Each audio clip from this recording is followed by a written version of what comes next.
This week on the CampHacker Podcast, we are talking about the value of finding or creating your own support or accountability network. We'll explain what that means.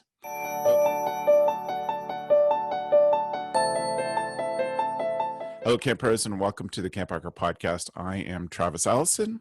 I help camps tell the story of what they do so that more kids get a chance to experience this wonderful thing that we call summer camp. Hi, everybody. My name is Chris Hudson. I am a social worker and the director of Camp Highlight, a camp for children who have LGBTQ parents. Hi. And my name is Gabrielle Rail, and I'm one of the camp directors of Camp Waro. And Camp Waro is an all-girls camp, and we focus on creating a positive female community, and we do that while speaking in French and in English. And my name's Joe Richards. I'm the executive director at Pierce Williams Summer Camp and Retreat Facility in Fingal, Ontario, part of the United Church of Canada's overnight camping network. Wonderful. Well, welcome to the three of you, and to those of you watching and listening. This is episode 131. I think I had my numbering system off last time we recorded, but this is officially 131. And we wanted to spend some time today talking about your network as a camp professional. I think there's a lot of really lonely things about being a camp director. And it's important that you invest in yourself and in your community. And I really think this group is part of my investment in having a network, people that I can check in with regularly, people that we can have lots of laughs with, and be silly about lots of things, but also the serious points to check in on things and try out ideas, etc. So I think it's incredibly valuable. So we wanted to put some time into that today, especially we're recording in the end of September 2020. This is a time then people need all the support that they can get. And I think that there may be some inclination to just sort of pull back inside, but I think that's dangerous for camp people and for lots of people, really. So I wanted to talk about that. And so I'll turn to you first, Gab, and say, where do you find your network? Not who are they, but where do you find the people that you rely on to bounce off ideas and give you support? Mm-hmm. I'll start with it. For me, the easiest one is the people that I work or worked with at camp before, and there's a select few. There's the ones that want to be kept updated on camp, what's happening, who are we hiring, how are the kids, what's the gossip, what new buildings are going up, what new buildings are going down. Those individuals I don't confide in. I don't talk to you about my worries, my anxieties. I talk to the ones that genuinely care about me first above camp, and understand that the work that we're doing is taxing, and understand that we have to make tough decisions. And also they can be sentimental over the changes that happen at camp, but they don't hold you responsible in the sense of, you're hurting their childhood memories or dreams. The ones that really, really want you to be happy at the end of the day. And the ones that are there to problem solve because they know how much camp means to you. So I really try to start with my first go-to, or I have a small group of people at Waro who really understand that camp is first a business, and that we're in the business of caring for people, and they care about me first. So those are the people I go to. What about you, Chris? This is a really difficult question for me because I think in some ways I'm still seeking that group. Yeah. So, at Camp Highlight, there's now 4 of us at the director level. There's me, another director, who's my friend Jackie, and then we hired 2 assistant directors. But when Jackie and I started this camp 10 years ago, we literally had a great idea. We literally loved kids and loved camp. We're like, let's just do it. And we did it without any support. We had to rely on each other.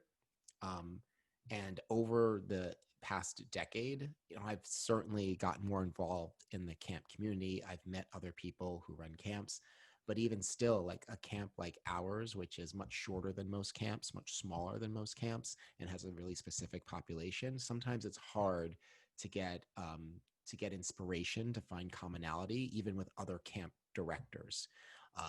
And I know this, especially running this kind of business, it's really hard sometimes to describe to like all sorts, like governmental agencies, from like insurance companies to like, you know, the state of Pennsylvania where our camp is, about like why we don't have to pay unemployment in quarters 1, 2, and 4. You know, they ask every single year. It's like, oh, this is a seasonal business. What? How does that work?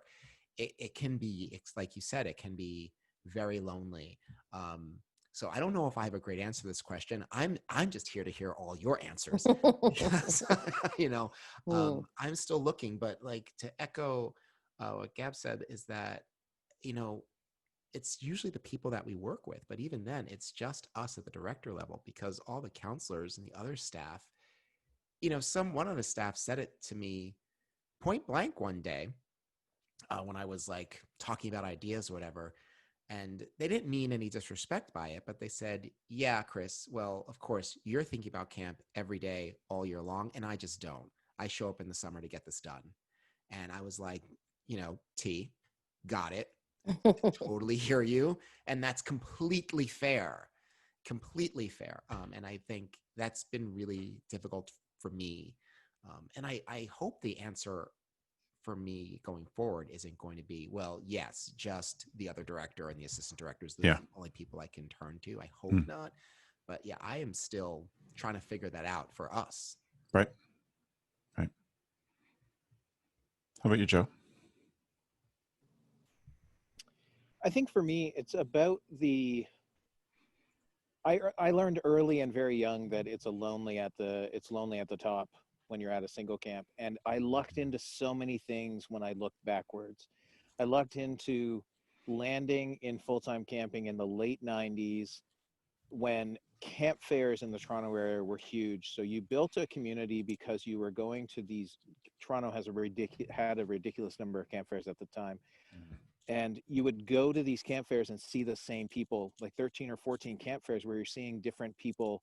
And then I was recruited to volunteer with the Ontario Camps Association. And then I happened to run into this a good friend from university who was directing at another private camp. And then we got married, right? Like, it was this whole series of like, so I'm married to someone who has worked full-time in camping. And now she's in administration at school. But it's this whole idea that when I confide in things, I can confide in Red, and she knows exactly what is going on. But it's also this idea that we, as people who are more mature in their camping experience, should really do some more intros for young camping people. And I say that because one of my best camp friendships is with Mark Cooper, who's been a guest on our show, who during the pandemic is the only person I've gone out to lunch with in the past 6 months, because I was buying scroll saws, but that's a different story. And entirely different story. But not a very short one. No. Not at all. It's several chapters long. You guys, I have it written down. It's right here in the book. Don't you dare. No. Don't you dare. But with Mark Cooper, what happened is we got introduced through a mutual camp friend, through an old buddy, Kyle Waxman, who did a whole bunch of website creation in the late 90s for private camps in the Toronto area. And so it's finding those people who can be your check-ins without you knowing, right? Like, I've tried the Mastermind idea where you set up a call and you try to get accountability that way. But I think I came to that way too late in my mind, right? In the sense, so what I treated it more like is making sure that I was checking in on them and keeping them accountable, because I didn't feel like that was totally necessary. I've gotten over the lonely feeling because at some point I just stopped caring that it was, I have a lot of good friends and people who, if I need advice, I can call on. And the people you work with aren't always going to be the people you confide in, nor should they be if you're the top of the pile. So right. It sounds like Chris's struggle. Can I ask a question then of everyone on this call? Is that you mentioned like friends and family members, Joe, and part of part of the struggle for my journey, I mean, there's probably a lot of camp people, is having my friends and family understand that what I do is a full-time job, is an actual career, that there's an industry around and behind it. And that it's like when I complain about work as it is, the answer isn't as quickly as like, well, I'll just play dodgeball with them or whatever. Like it, you know what I mean? And it can be very isolating with friends and family who do care about you and love you. And, you know, my friends love the camp. They love the idea. They love what I do. But at the same time, they can't take it seriously, not as a slight to me, but just because their own limited lens on what camping is. Like, how do you bridge that with your friends and family? Well, with me, it's just I happen to have a brother who's a full-time camp director. Oh, I mean, that's lucky you. Well, and that's just it. But it's our it's part of our family model that people work at camp, and so for us, if friends don't understand, they're not going to be friends for very much, right? Like, if they need me to be at a wedding on a Friday in the, you know, it used to be on a Saturday in the summer when I was working in private camp. If you wanted me to be at your wedding, I would not be there, because when you're working, that's parent visitor day, and you just can't do it. But yeah, I'm interested. I think that I've pared down my friends, so only friends who know get to be friends. That's one way to do it. Yeah. Well, yeah. And it's hard. Obviously it's harder with family that aren't part of it. And I think myself, Travis, and Joe are all in families that understand summer camp. My parents met at summer camp. They are the owners, and my mother's the director of the summer camp. My girlfriend also worked at summer camp. So I'm surrounded by people that totally get it. But I do remember my mother's the youngest of 4 older brothers. And I do remember her siblings being at camp and talking amongst themselves, you know, about my mother as if she's like the cute little one. And she's, you know, she's a badass lady, but you know, and oh, she's so cute, and she runs this summer camp. And I really, for the first time, and she had mentioned to me that her family or my uncles don't understand what she does. And I think you're right. It's camps don't have a very good marketing reputation on being serious. And there's a whole national and international campaign, thanks to camp, that I'm part of, to help change the conversation of what we do at summer camp. It's extremely difficult of what we do, closely to teachers are not understood on the work that they do and how hard it is. But I think that for the most part, it's inviting people, particularly to open day. I think opening day is a wonderful day for people that are close to you to come and see and observe, because there is that coming and going and organization and showing, you know, what you do, and if that's feasible for your organization. Obviously there's restrictions and et cetera, but usually opening day, you can have other people on your site if you know them very well, just to show them and have that serious conversation and say, you know, when you say, oh, just play dodgeball, I think sometimes we don't take childcare seriously, and this is a whole other podcast, but anytime when we're looking at childcare, this is not looked at as something that is worthy of expertise, is worthy of high decision-making, planning, education, all of the above put together.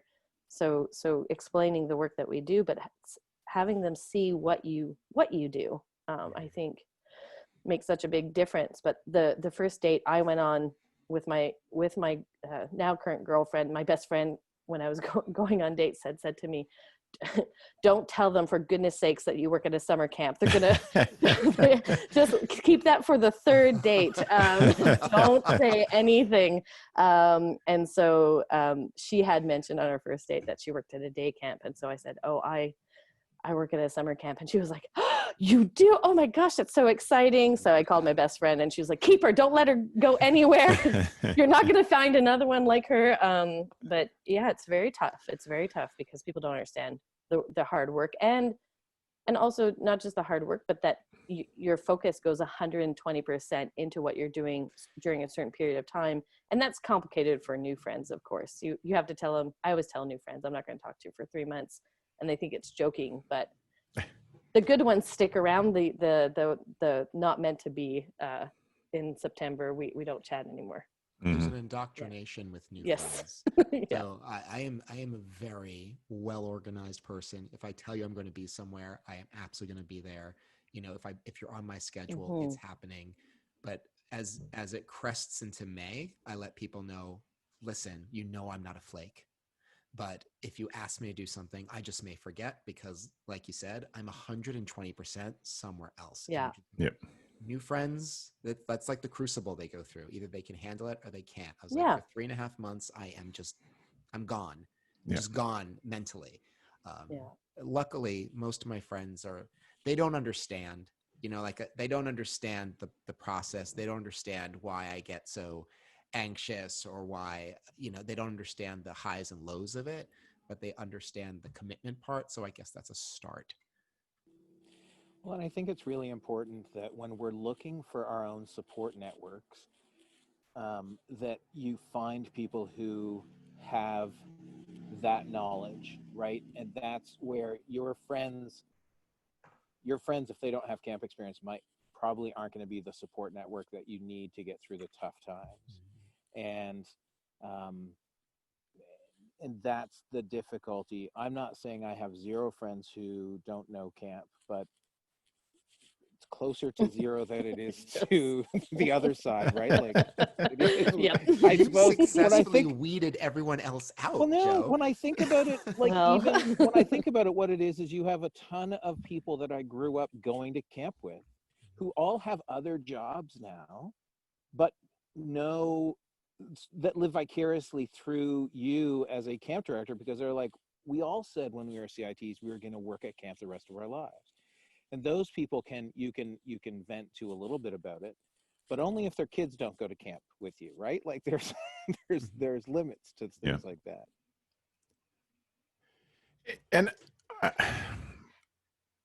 I worry, Chris, that the answer is that you end up having to find camp people to be friends with. That's what I'm getting. But that's partly what I know. I'll have to say the most surprising support network I have are our former campers who are adults now. Wonderful. Yeah. So good. Because especially, I just had lunch with one of my campers who was in town, and we were talking about COVID in the summer, and he knew that we had to take a pause on camp, and I was saying, as I always do, like I'm always worried about staffing, and he said, I'd love to come back if you'll have me. And I said, that I'm all fun and games, but on the work side, I'm a cruel and terrible boss. Right? I was like, because you understand that the magic that I make for you is an incredible amount of work. He was like, oh no, I totally understand, because he was a CIT and he spent every night crying because I was screaming at him. He's like, no, I get it, but I'm here for it. And so it's been very surprising that these young people they fully understand because they've seen it from that side, from the receiving side. So I just have to basically wait till all my kids grow up, and then that's my support network. Keep in touch with the ones like in the back of your head, like this one's going to be great when they get old. We have a running list. Yeah. We have a running list that we pass around in Slack. Absolutely. Yeah. That's perfect. I think one of the things that I think what we're really talking. I'm going to take a note of the time, and I'm going to pick Gab to go first.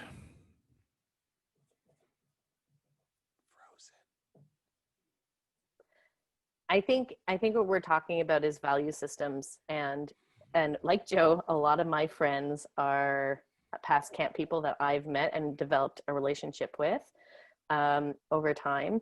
But I also do have a couple of gems that never went to camp and have experienced from coming to camp just to see what we do. And their value system is about creating a safe enough space for young people to really thrive. And I think that's who we're looking for. And you do need to translate, but what camp is for them, and we do need to educate. But what we're looking for is for people that are excited about the work that we do, and on the flip side, have an understanding that there's an insane amount of hard work that comes with running such an organization. And my landlord, who lives just above me in Montreal, and he's a sweet guy, and I've been living there for 15 years. And it just so happens to be that my neighbor, their kids started coming to our camp, and they said, well, why don't you come up with us and see, what Camp Oro is. So cool. Yeah. And he came, and he's always been excited about when I talk about camp. I could see a sparkle in his eye. But when he came, in his lovely French accent, he's like, oh, Gabrielle, it's magic. It's girls, and it's empowering what you do. And his excitement just in that, and him and I have such a wonderful relationship. But there's a value system that he already had about taking care of each other and working hard for children and giving a space for young adults to learn. And I think those are the gems that you want to nab and introduce and bring into this world, because he's, in his early 70s, and he feels like he's rejuvenated just because he came for one day, so. That's amazing. Yeah. That's great. I think one of the challenges of being a professional in this and being tied up in this weird rhythm of a year that's so hard for people to understand, like Chris is talking about, my focus is somewhere for this period of time. Another campfire friend of mine talks about going into the tunnel. I have to tell my friends I'm going into the tunnel now. I'll call you when we get out of the tunnel. In a lot of ways, I've thought a lot about how this group experience, this intense experience, and what we accomplish in such a short period of time compares to being in an active military unit. Like that same kind of bonding, totally. That same heightened experience that's so intense that when it's over, it's it's a letdown for everybody. It's hard for camp people to go back into the mundane world and do that after having been through so much together. Obviously, the risk is different, and I don't mean to belittle that at all, but I just think that emotional connection is on that same level. And I think the letdown after it is a lot of the same, trying to find a spot to fit in, trying to find something that gives me the same amount of reward as my summer does, is hard for people to understand. And that's why I think that finding, even if they're not your camp people, but your camp people are the place to start, to find those people that kind of get that thing that you go through. I think that idea of building community, and that's what you're looking for. You're looking for your own personal community that is outside of your camp. Because over the past 15 years living on site at camp, I've never gotten to the end of a summer and felt like I don't need to leave, right? I just get to go back up to my house that night and be like, great, this is what I do. And then what's going to happen on Monday? I'm going to walk back down the lane and I'm going to go to work again. And so it's a job. It's what I do, and it's what I love. And my senior staff, my leadership team, there are some members who they said, well, don't you get sad when we leave? And in my mind, I'm like, well, I might have said this out loud. I'm like, nope. I said, because it's part it's part of the cycle. And if we don't explain to these people now that it's part of the cycle, you're going to build it up that they can never have something as great as they have here. And that's where it's always nice to see a deer prancing through the lawn as you're doing a podcast, right? But if you build it up that it's this thing that can never be matched, then they only have letdowns ahead of them in life. And it's hard because my wife's an administrator at a school, and I think to myself, well, how would we create community? How would I create community if I was an administrator at a school? But it's difficult to create community when everybody goes home to their same life problems and their same crappy life situations, or right, that they hate what they do. And that's one of the things we get, is that camp is this extraordinary place where we do extraordinary things. And I think when I was talking to that leadership team member and saying, listen, I don't get sad because I know it's going to happen again next year, and it's going to be different, and it's going to be, you may or may not be here. And that will cause me a little bit of heart sadness if you're not, and I wanted you here. But if I don't want you here, then it's all the better, right? That you've left thinking that I like you.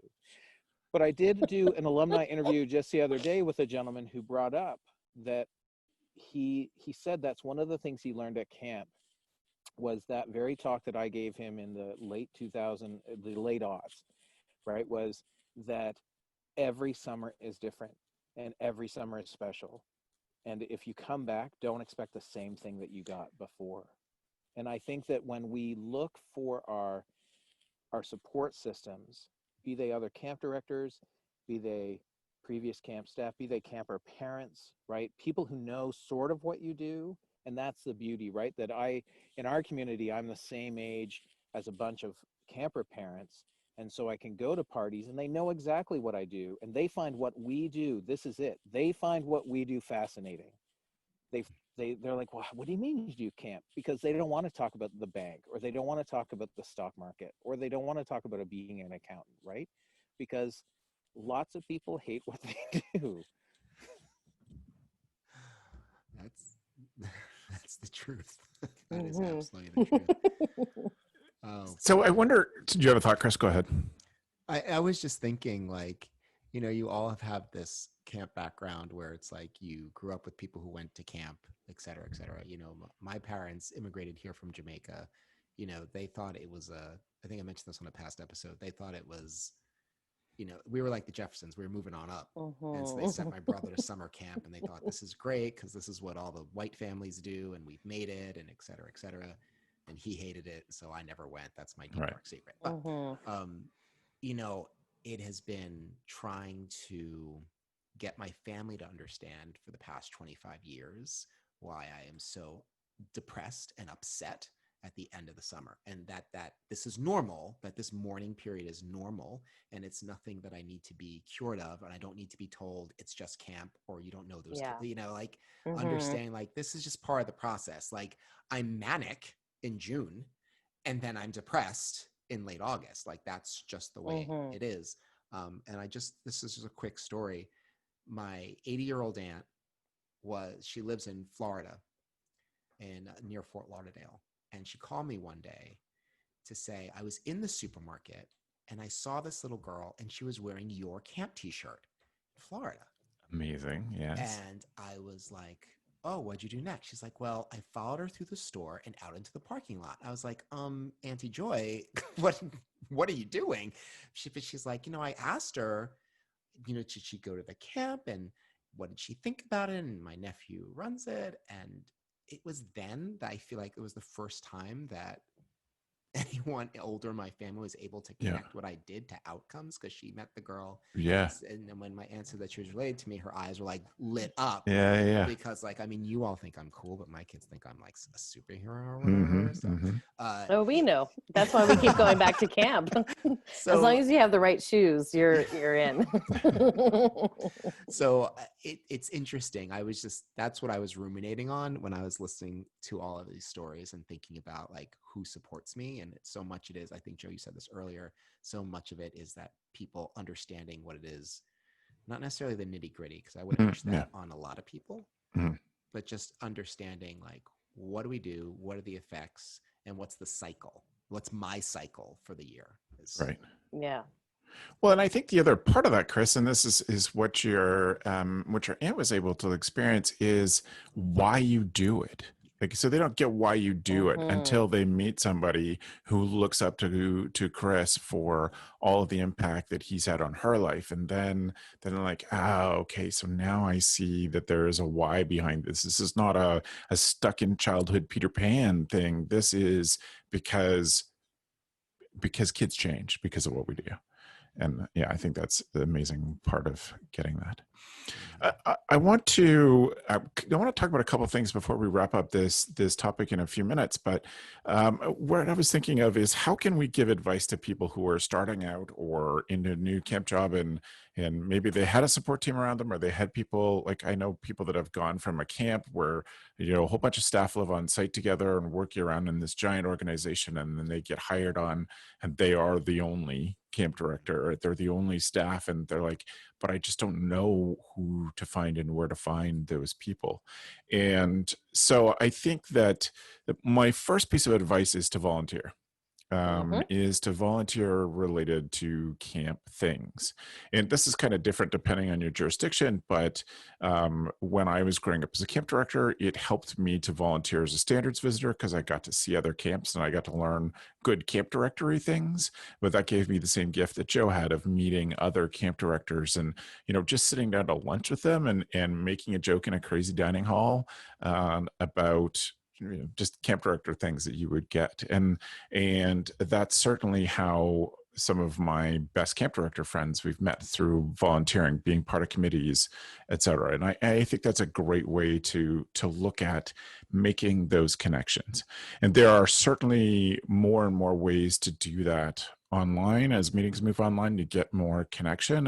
And I get for camp people connecting online isn't always the most natural or even sometimes give you the best benefit, but there's lots of seeds you could plant from volunteering and thinking about things like that. I think as a young person, the ACA has a whole epic emerging professionals in camping. And that's one of the pieces of advice I would give to any American friends who are going into camping is that even if you don't consider yourself to be emerging, is to reach out to a group like that, because the ACA is so huge compared with, so whether you're reaching out to EPIC or ACA, regional things, it's so huge compared with what we have here in Canada. And in Canada, if you're not based, I was lucky enough to be full-time at 2 private Toronto camps based out of Toronto for the winter. And so you have this connection of, 150 camp people or camps that are just private camps based out of Toronto for the winter, right? And so you can volunteer. There were committees. This is right. It's but I think searching out and having that having the will to go and search out those groups to know that you need something. Joe took my answer. I was going to say EPIC and ACA. That was my answer. We get a lot of emails, relatively. Oh, actually, no. We get a lot of emails from people who are interested in starting their own camps, and they ask us how to do it since we've done it recently. I guess 10 years is recent for a lot of camps. And that's what I say, because ACA really changed the game for me as far as meeting other people who are doing what I did, and I didn't have to explain a lot of things about it. That has been super helpful.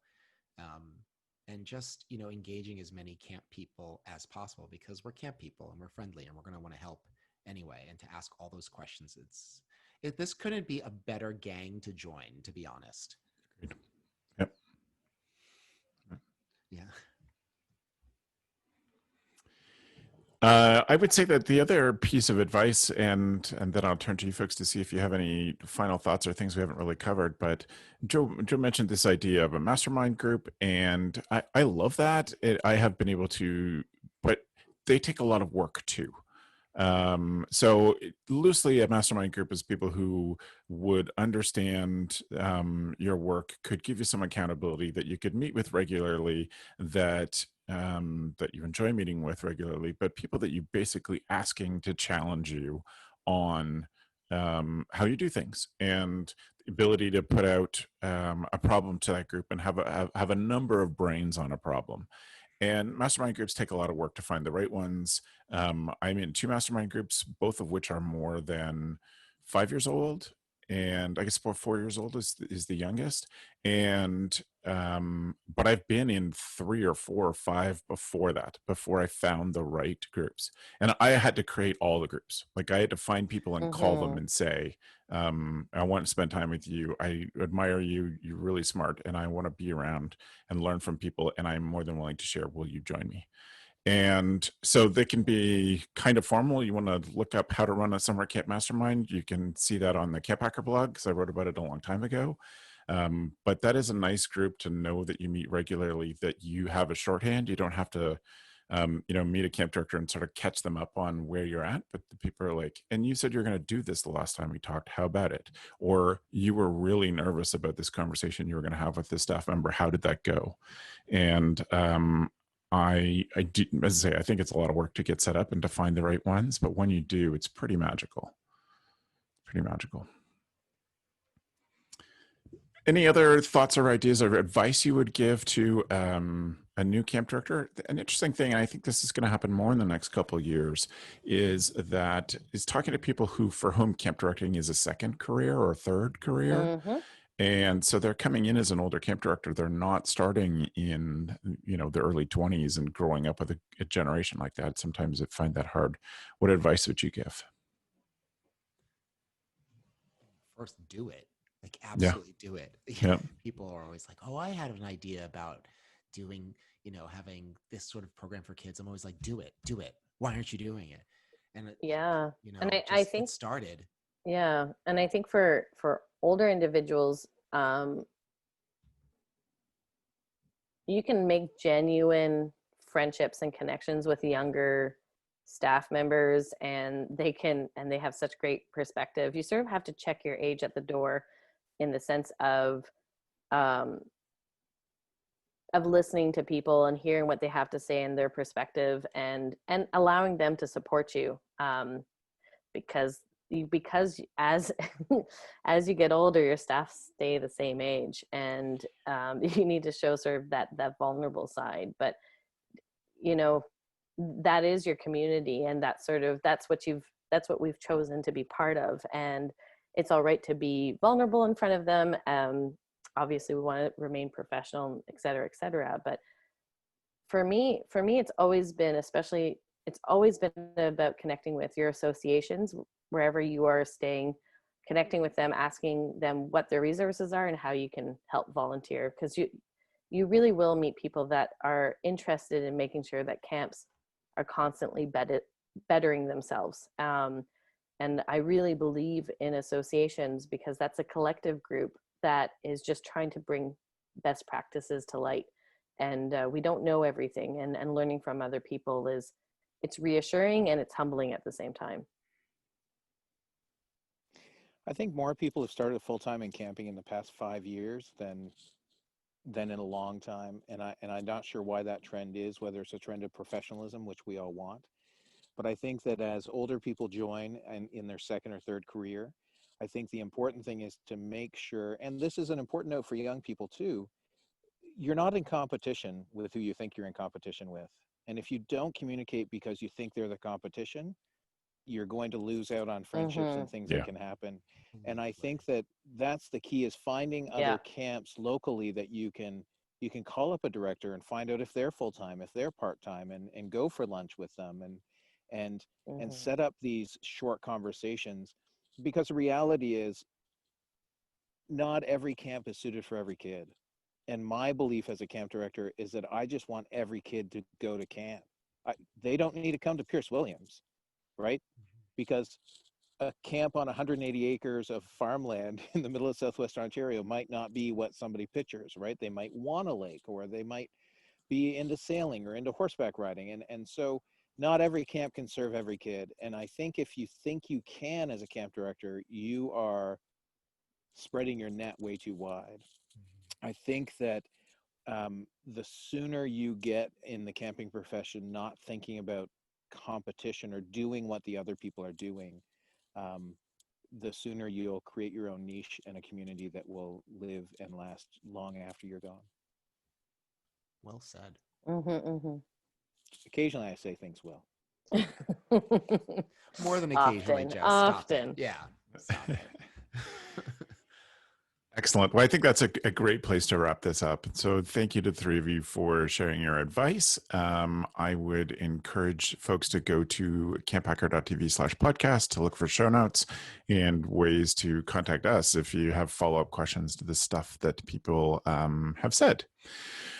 That means that we're going to move on to our tool of the week. So we're excited to welcome you to many people's favorite section, maybe people's most expensive section of listening to the podcast.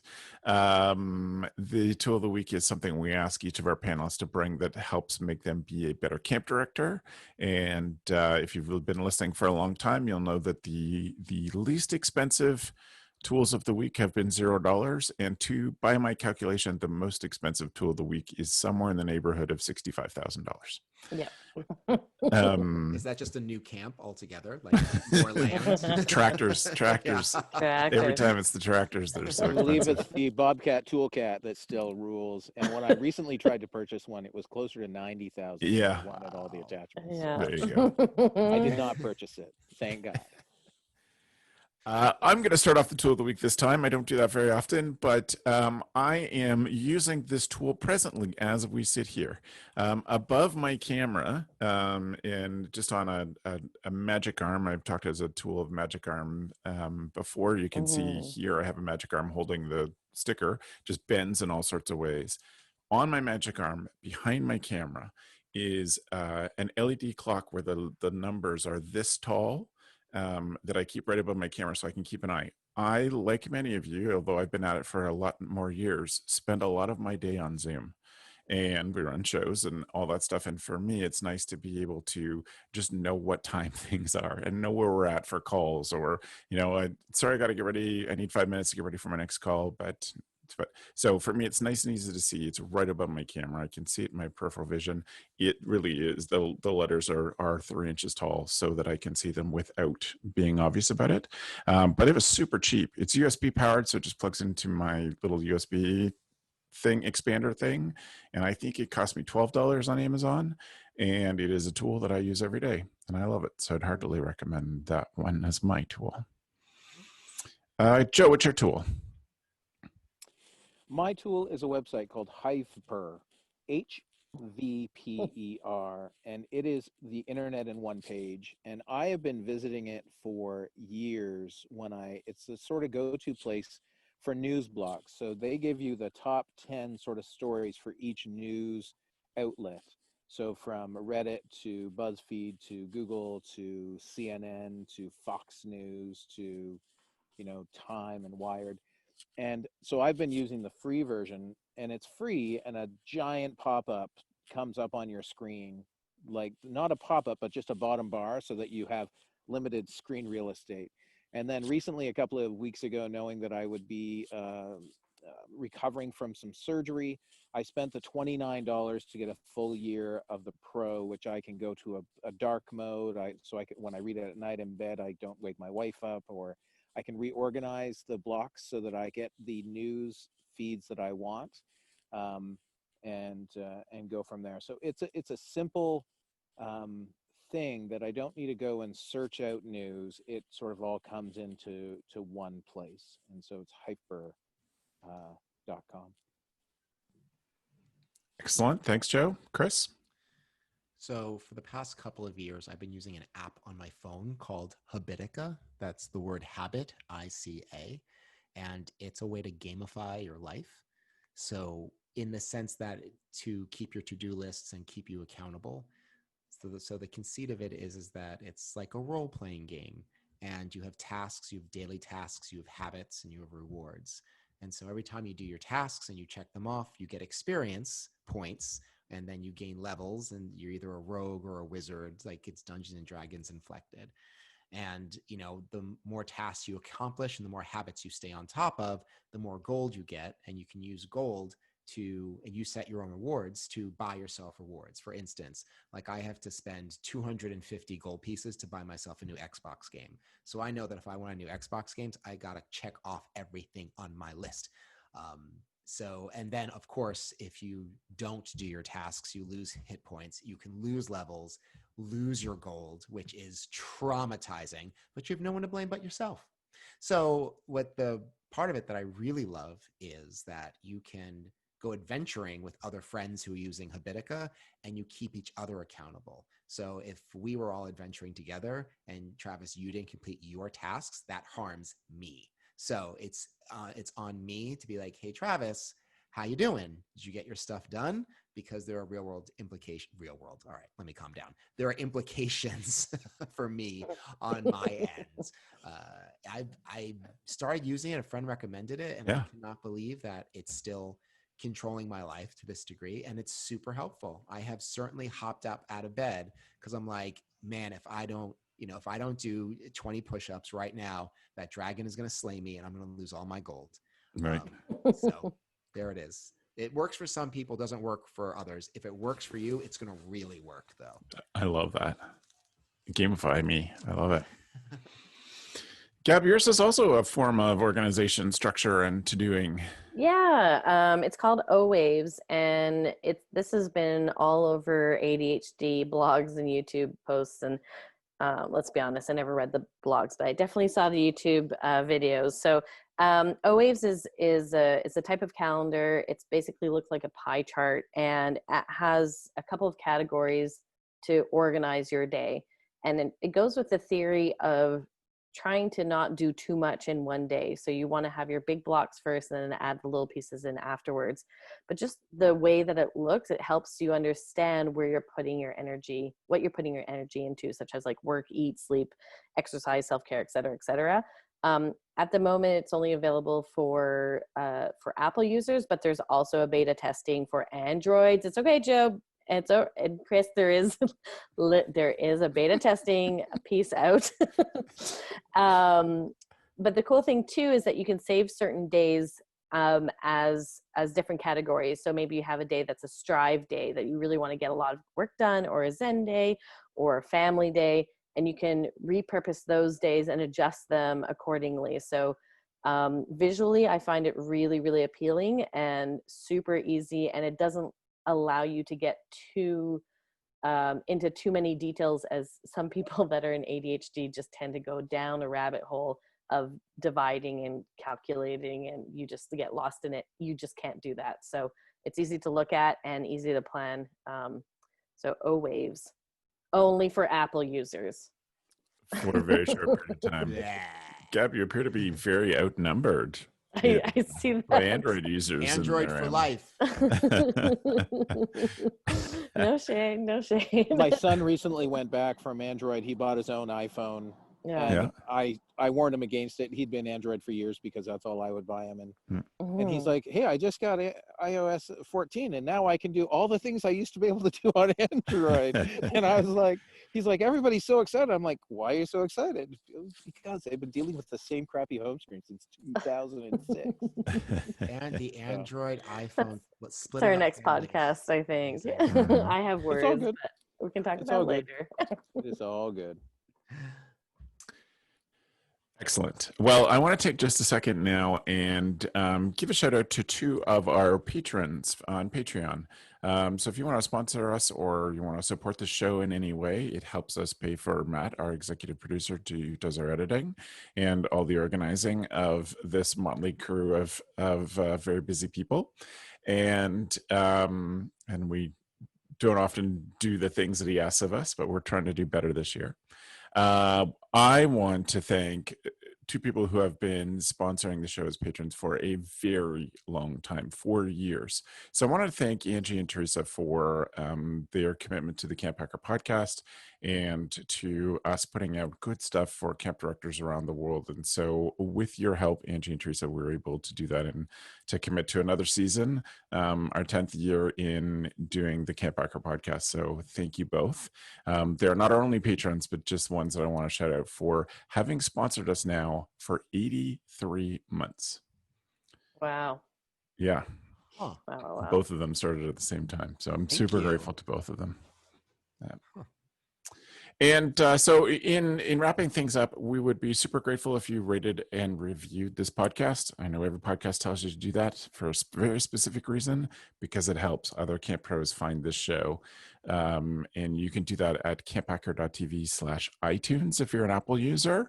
If you're like Joe and Chris and I and use other apps for podcasts, most of them have a way to rate that show, to rate our show there. I want to indeed thank Matt for all of his hard work. He pulls together all of the Go Camp Pro podcasts and does an amazing job of that. And I think that Matt is a gift to the camp industry, and I'm always grateful for him. So you can find his show notes and all of our past tools of the week, etc., at camphacker.tv/podcast. Joe, if people have follow-up questions, where can they get in touch with you? They can get in touch with me through yoyojoe.com, yoyojoe.com, or they can find out about Pierce Williams and reach me through campisbetter.com. Life is good. camp is better. Thanks, Joe. Gab, how about you? You can reach me on Instagram at Gabrielle Rail, Rail with 2 L's, or you can check out where I work at waro.com, OUAREAU.com. Wonderful. Thanks for being here, Gab. Thanks. And Chris, how about getting in touch with you? You can write me at chris@camphighlight.com. You can follow me on Instagram at planetchris1, or you can check out Camp Highlight on Instagram at Camp Highlight. Wonderful. Thanks for all your sharing today, Chris. And we want to thank all of you for listening, for making us part of your dishwashing routine, or watching us on YouTube in a break over lunch, in your hard work. And we're so grateful to have you as part of this CampHacker show. Thanks for the evening, friends.